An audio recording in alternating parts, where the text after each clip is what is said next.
You're listening to The Coffee Hour. I'm Andy Bates. I'm Sarah Gulseth. We continue on our series in the battle for the Augsburg Confession in 19th century America with Dr. MacKenzie today. This episode of The Coffee Hour is underwritten in part by Concordia University, Nebraska. You can learn more about Concordia University, Nebraska by visiting cune.edu. Joining us today, the Reverend Dr. Cameron MacKenzie, the Forrest E. and Francis H. Ellis Professor of Historical Theology at Concordia Theological Seminary in Fort Wayne, Indiana. Dr. MacKenzie, welcome back. Thank you. I'm very glad to be back. Thanks for having me. Now, last time we finished up the breakup of the General Synod and then talked about the free conferences and a little bit about the General Council as well. So we have General Synod, free conferences, General Council, keeping those all straight. And so where would you like to pick up today? A little more on the free conferences? Yeah, we should do a little bit more on the free conferences because at this point, we're starting to move toward the creation of a third national Lutheran church body, and that's called the Synodical Conference. So by the time this series is over, we're going to have, if we ignore the Southern Synod, we will have three national church bodies: the General Synod, the General Council, and the Synodical Conference. And the Missouri Synod, which was a little involved with the General Council by participating in that first planning meeting, is fully engaged with the establishment of the Synodical Conference. And in terms of our major theme, Augsburg Confession, confessional subscription, and the like, what we'll find is that in the General Council, their subscription is good and clear, but they have difficulty following through on application. It's fine that you subscribe to the Lutheran confessions, but what does that mean for how you do church things? And we're going to see that from the Missouri Synod standpoint, that's where they failed. But in terms of Missouri Synod's involvement, just to recap and expand a little bit, when that definite platform came out in the middle of the 1850s, Walther was pleased at how the confessional wing of the General Synod said, no thanks, we're not going there. And not only Walther, but also the president of the Ohio Synod had the same kind of reaction, that Walther thought, hey, maybe we ought to see just where Lutherans are in this country with respect to the Augsburg Confession, their understanding of it.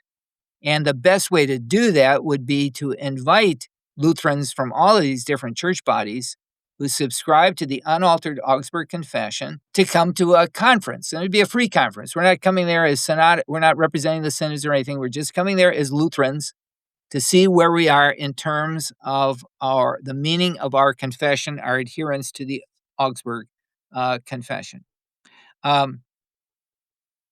Wilhelm Lehmann of the Ohio Synod thought this was a great idea as well. And of course, one of the interesting things about the Ohio Synod's involvement is that just a decade earlier, some of Missouri's founders, like Wilhelm Seeler, had withdrawn from the Ohio Synod because of its lack of confessional subscription. But over that decade, under the leadership of people like Wilhelm Lehmann, Ohio had moved in a confessional direction, and they had made confessional subscription a requirement for membership. So they're already on board with the confessions. Missouri's already on board with the confessions. Both leaders are cheering for Croth and the Pennsylvania crowd. And so the two leaders said, let's have these free conferences. And so they called one to Columbus, Ohio, their first one in 1856. And you had people from the Ohio Synod and the Missouri Synod, but it also had the Pennsylvania Ministerium, the New York Ministerium, and others. The church where they had their first meeting was Layman's Church in Columbus, Ohio. They decided in their first resolution that their goal should be to unite in one evangelical Lutheran church of North America that should be built on unity of doctrine based on unqualified subscription to the unaltered Augsburg Confession. So they decided to conduct these conferences by going through the Augsburg Confession article by article. They weren't going to worry about any of the practical stuff, just see if everybody understood those articles in the same way. This was the first of four: 1856, 1857, 1858, 1859, and representatives from a variety of Lutheran church bodies came to these. They made it through about half of the doctrinal articles, found agreement on each of those articles, and agreed to meet for a fifth convention, 1860. Didn't happen. Why not? Walther wasn't going to be there. He went back to Germany for health reasons, as well as also promote a confessional Lutheranism. And Ohio decided that they weren't going to participate. Now, I'm going to tell a couple of stories here that aren't really important, but they do show kind of the human side of what's going on when you have these doctrinal meetings. There is other stuff going on. So what am I talking about here? Well, a pastor Koenig from Wapakoneta, Ohio, had been a member of the Missouri Synod, and he communed some members of the Reformed churches. So he got into trouble with his synod. So he quit the Missouri Synod and affiliated with the Ohio Synod. That wasn't too good. There was also an ex-Ohio Synod man who accused Wilhelm Lehmann of not being strict with members who belonged to the Masonic Lodge. And Missouri had accepted him. So there's this fight over some of these persons changing synod because they got mad at their leadership, and it didn't seem to stop them from switching. So, all right. Both men are kind of a little upset with each other. Both synods are a little upset with each other. And then the Civil War comes along, and so they don't resume the free conferences. But they had been successful, at least as far as they'd gotten in terms of doctrinal agreement. And that's why after the Civil War, when the General Council is talked about being formed, Walther wants to go back to those free conferences that had been interrupted by the Civil War to see if they couldn't establish real doctrine agreement on the rest of the Augsburg Confession. So that's kind of where Walther and the Missourians are coming from. But, well, I shouldn't say but. So Missouri did not join the General Council, but Ohio did join the General Council. So did Iowa. So did Wisconsin, so did Minnesota, so did Illinois. None of these are particularly famous today because they've all been absorbed by others, but they were real synods like the Missouri Synod at that time. So why didn't it work? Well, it was the Ohio Synod that took the lead, basically taking Cross at his word. And I know Cross wasn't deceptive, but remember when Missouri didn't join, Cross said, well, you should join, and then we'll take care of the problems that are dividing us. So Ohio joins and said, well, here are our problems that we think are dividing us and that we need to wrestle with. And so they articulated 4 points of doctrine and practice that they knew members in the General Council were divided over, and they thought they needed to be dealt with and dealt with biblically, and they ought to reach agreement on these things. So what were the 4 points? Well, one of the 4 points was millennialism. Is it okay for Lutherans to teach that Christ will come back after a 1,000-year reign, that is the church flourishing, everybody joining all over the world, and then Christ comes? Or that Christ will come back and then there will be a 1,000-year reign? Are those positions compatible with the Bible and the Lutheran confessions? Millennialism. Well, some Lutherans were millennialists, others weren't. So that was point number 1. Then there are a couple of fellowship questions. Altar fellowship, pulpit fellowship. Pulpit fellowship means, of course, preaching, well, I've got to say this, agreeing to preach in somebody else's pulpit, on what basis should you do that? And the Missouri and the Ohio Synod said, you shouldn't exchange pulpits. You shouldn't preach in pulpits other than confessional Lutheran pulpits. So if you're a Lutheran, you shouldn't invite the Presbyterian to come in, nor should you go to the Presbyterian, nor should you hold a revival service in which you kind of take turns. And that was kind of the thing that they'd inherited from Charles G. Finney and the new measures, that you'd have these revival services, and, it didn't matter too much whether you're Lutheran or Reformed or Methodist. You just kind of took your turn. All right, so pulpit fellowship. And then the question was communion fellowship. Who should you commune? Is communion a confession of faith, as a result of which you ought to be united in that faith before you commune together? Or is it something less than that, and so you could commune people from other denominations? Now, on both of those, pulpit and altar fellowship, the General Synod had been totally on the opposite side from the Missouri Synod. But some of those churches that were from the General Synod's General Council still had those practices. So they had become confessional theologically, but not practically. And so Ohio said, we've got to come to an agreement on this. And then the fourth one was belonging to secret societies. This is not very big anymore today. But even when I was a kid growing up in a parsonage, it was still something that pastors were concerned about. And that is members who became part of the Masonic Lodge. That's what they meant by a secret society. And you got in by taking an oath, a secret oath. And then there were religious rites and prayers that were integrated into the meetings of these groups. And then when you died, there were funeral rites by the leaders of these groups. And the Masons particularly were not Christian. They come out of the Enlightenment. They're basically Unitarian, speak of God, the architect of the universe.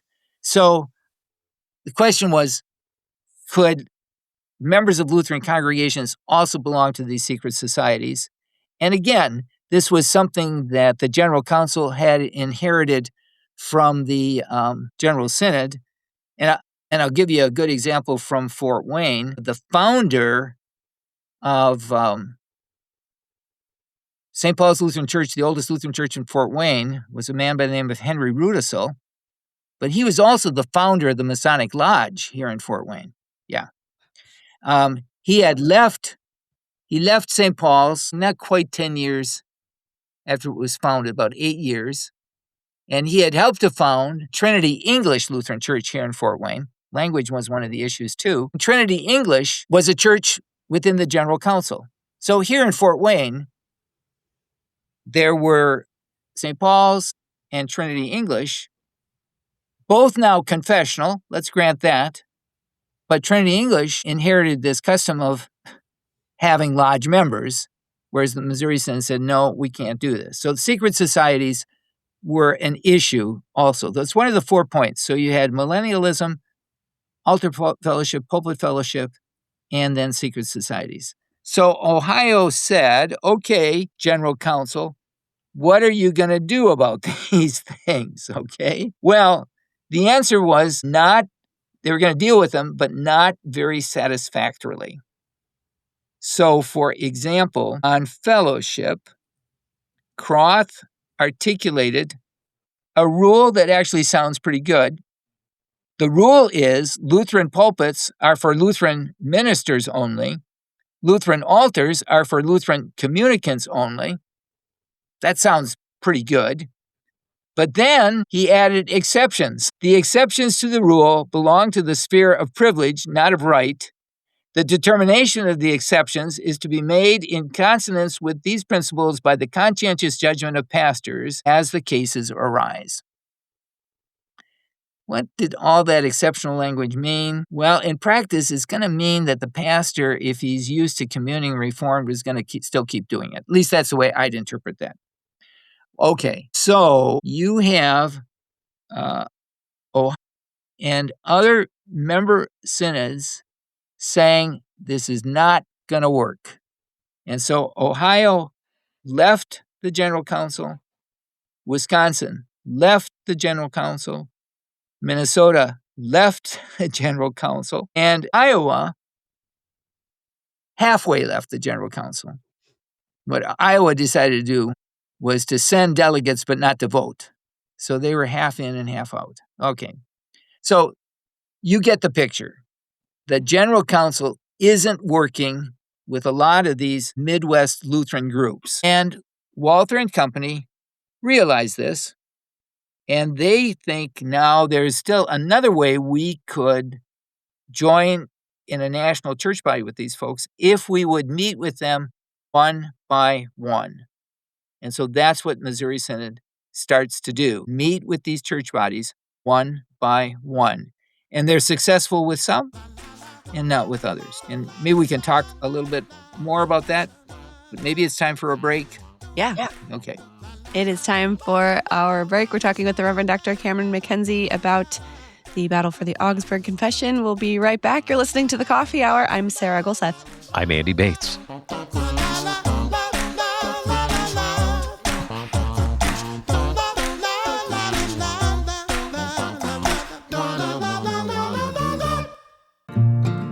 At Concordia University, Nebraska, discover a distinctly Christian community that equips students to live by faith with courage, character, and conviction. Intentionally combining our Christian faith, Lutheran heritage, rigorous academics, and practical real-life experiences, we prepare students to fulfill a higher purpose in their vocations and life. Learn more about Concordia University, Nebraska at our website, cune.edu.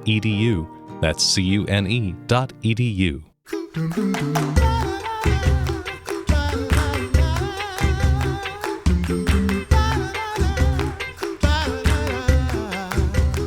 Welcome back to The Coffee Hour. I'm Sarah Golseth. I'm Andy Bates.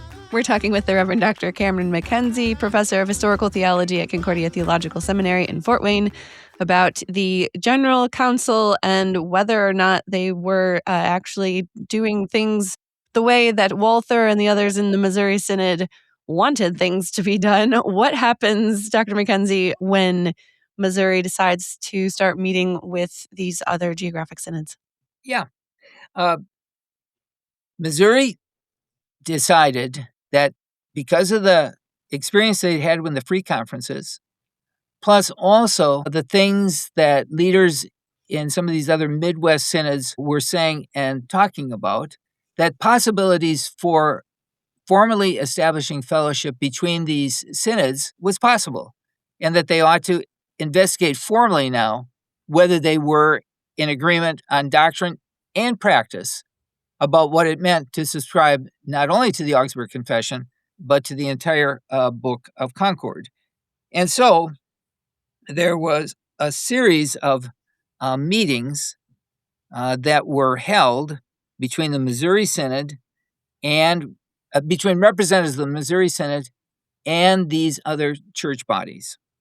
I'll talk about a couple of failures and then some successes. Very early in its history, the Missouri Synod had tangled with the Buffalo Synod, and they had nothing to do with where the Buffalo roam. It's Buffalo, New York was where their headquarters were. So we had the Buffalo Synod and the Missouri Synod. And they had divided, especially over the doctrine of the church and ministry, in particular, the notion of a congregation being responsible for calling a pastor, and then the doctrine of practice of ordination being an apostolic rite that confirmed the call, but it didn't make a man a minister. It was an apostolic rite and wasn't absolutely necessary. So those were the points of debate. But they were out there, and Missouri arranged for having what they called a colloquy, which was a formal conversation between representatives of their synod and representatives of the Missouri Synod. The leader of the Buffalo Synod in the early days had been a man named Grabau, but he had run into problems with his own membership. And by the time the Missouri reached out for a colloquy, which was in the 1860s, Grabau had been rejected by his own Buffalo Synod. So in 1866, when Walther and Seeler met with people like Hofstetter and von Rohr from the Buffalo Synod, and they met actually in Buffalo at the end of 1866. They talked about their doctrine of the church, and they agreed that in the Apostles' Creed, it's defined as the community of saints, that is believers. And then they also agreed that outside the visible church, that is outside of the group of confessing Christians, there is no salvation. Make a long story short, they came to an agreement on all of these outstanding issues, with the exception of a few who did not.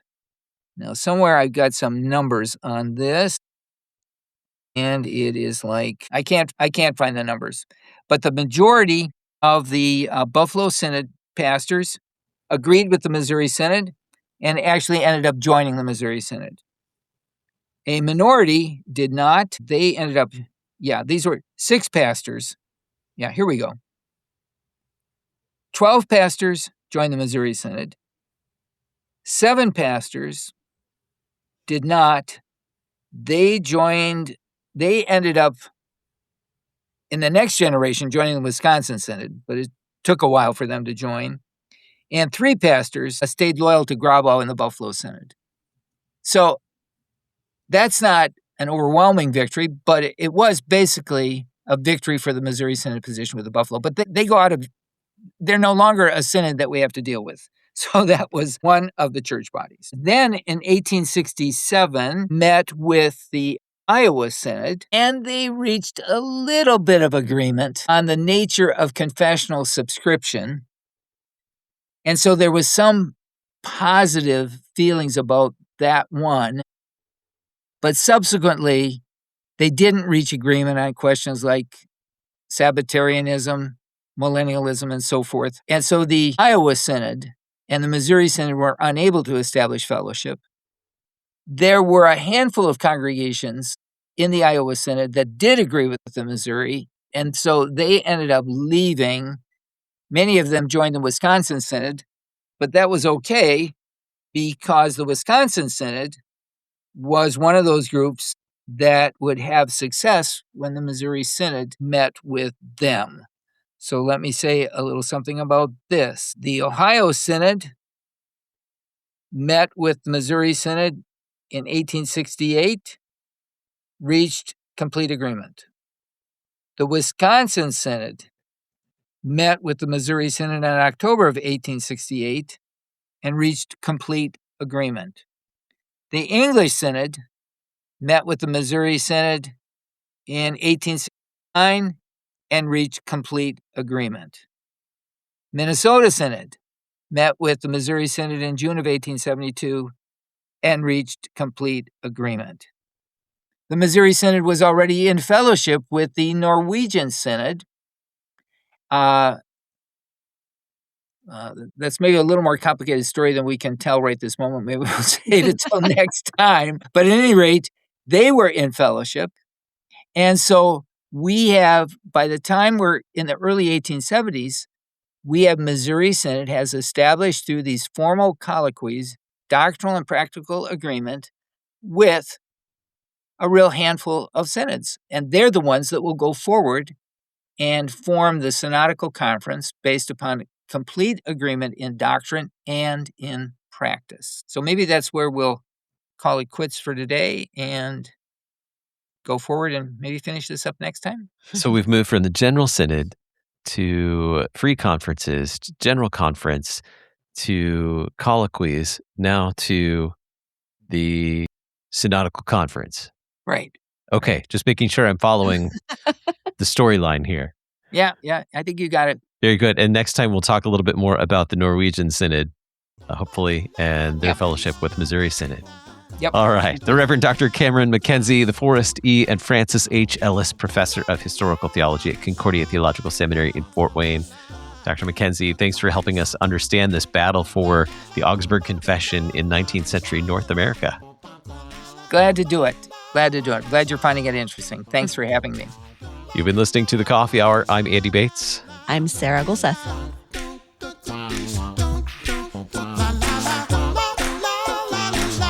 The Coffee Hour with Andy and Sarah is a production of KFUO. To support the Coffee Hour and KFUO Radio, visit kfuo.org. You can also text KFUO to 41444 or send an email to gifts@kfuo.org. And you can call us at 800-844-0524. KFUO. Christ for you, anytime, anywhere.